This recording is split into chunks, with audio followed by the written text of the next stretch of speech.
26 नवंबर 1930 को कनाडा के the meridian daily general newspaper के फ्रंट पेज पे एक खबर पब्लिश होती है जिसका टाइटल था विलेज ऑफ द डेड।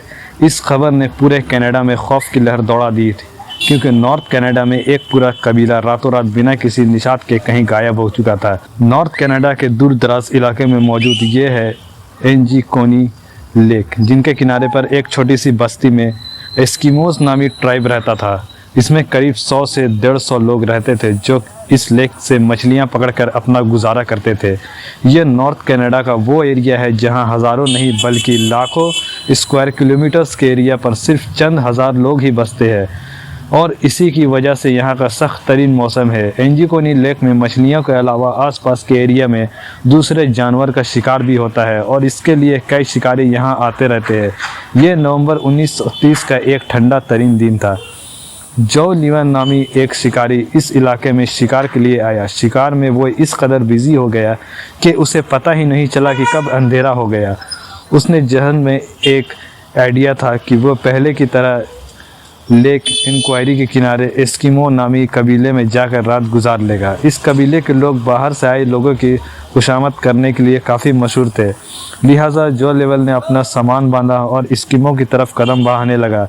ये एक चांदनी रात थी लेकिन दूर दूर तक बिल्कुल खामोशी छाई हुई थी। ना ही कोई शख्स नज़र आ रहा था और ना ही किसी की आवाज़। वे सिर्फ अपनी कदमों की आवाज़ सुन पा रहा था। हालांकि जो पहले भी ऐसा कर चुका था लेकिन आज कुछ न कुछ एबनॉर्मल ज़रूर था। वैसे नॉर्मली वो जब भी उस बस्ती के करीब पहुंचता तो कुत्ते के भौंकने की आवाज़ आने लगती थी जो कि बस्ती वाले ही पाल रखे थे। लेकिन आज के दिन बस्ती के करीब पहुंचने पर सिर्फ फिरानी और सन्नाटा था। ये सब महसूस करते हुए जो ने अपने कदमों की रफ्तार को बढ़ा दिया। उसे लग रहा था कि शायद गांव वाले सो रहे हैं, यहाँ पे कहीं गए हुए हैं।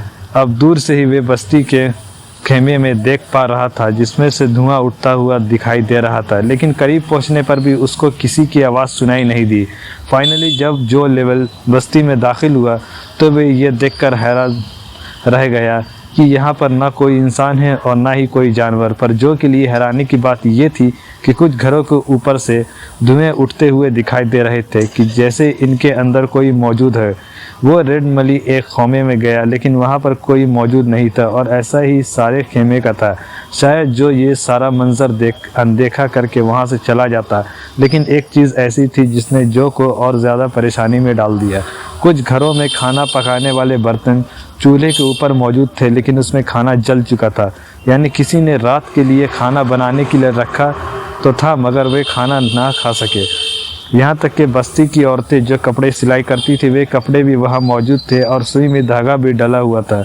ऐसा मालूम हो रहा था कि शायद बस्ती के लोग अचानक ही यहाँ से कहीं गए, पर आखिर गए कहाँ। जो लेवल ने पूरी बस्ती की तलाश लेना शुरू की थी उसने देखा कि कुत्ते कबीले वाले पार रखे थे। उनके गले में रस्सी बंधी पड़ी थी लेकिन कुत्ते भूख से मर चुके थे। हालांकि कुत्तों के सामने खाना भी मौजूद था पर उनको खाना देने वाला कोई इंसान वहां मौजूद नहीं था। एक जगह पर उसको एक कबरी खुदी हुई कब्र खुदाई थी। इस कब्र को देखा ऐसा मालूम हो रहा था कि उसे खोदे हुए ज़्यादा टाइम नहीं हुआ होगा। ये सब देखते हुए जो लेवल की परेशानी और खौफ में बेहद इजाफा हो चुका था। वे रात के वक्त अकेला ये सारा मंजर देख कर काफ़ी घबरा चुका था। यहाँ के लोग जब कहीं भी जाते तो अपने साथ अपने कुत्ते को ज़रूर रखते, लेकिन ये सब देखकर ऐसा मालूम हो रहा था कि शायद यहाँ कुछ अजीब हुआ है। कोई ऐसी अनहोनी हुई है जिसे लोगों को अचानक से ही कहीं जाने पर मजबूर कर दिया। इतना मजबूर कि वो अपने कुत्ते भी छोड़ गए, कपड़े, खाना और जलती हुई आग को भी बुझा ना सके। जो ये सब देखकर ज़्यादा देर बर्दाश्त ना कर सका और जल्द से जल्द करीबी टेलीग्राफ ऑफिस पहुंच गया। वहां से उसने रॉयल कैनेडियन माउंटेन पुलिस के कैंप पर राब्ता किया और उनके आंखों देखा हाल मया कर दिया। पुलिस जब गांव पहुंची तो जो लेवल ने जो बताया था वे सच साबित हुआ। पुलिस को शक हुआ कि शायद यहाँ किसी ने हमला किया है और बस्ती के सारे लोग को मार दिया। लेकिन अगर ऐसा होता तो बस्ती में कहीं 2 खून के निशान मिलते।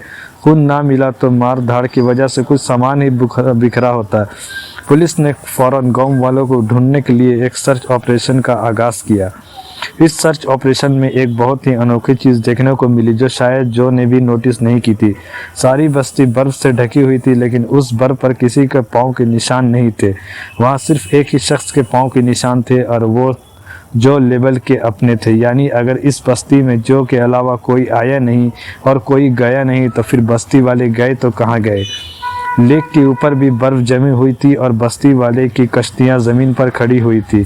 क्योंकि इस मौसम में मछलियों का शिकार नहीं होता, इसलिए कश्तियों को खींचकर ज़मीन पर पार कर दिया जाता। अगर तो बस्ती वाले तैर कर कहीं जाते या उन्हें किसी ने मार कर फेंक दिया होता। पुलिस वाले के सामने ढेर सारे सवालात थे लेकिन जवाब एक भी नहीं। आखिर में कोई सुराग नहीं मिलने के कारण इसे अनसॉल्व कर दिया गया। तो मिस्ट्री से जुड़ी न्यूज़ के लिए मेरे चैनल को सब्सक्राइब करें। फिर मिलते हैं नेक्स्ट वीडियो में।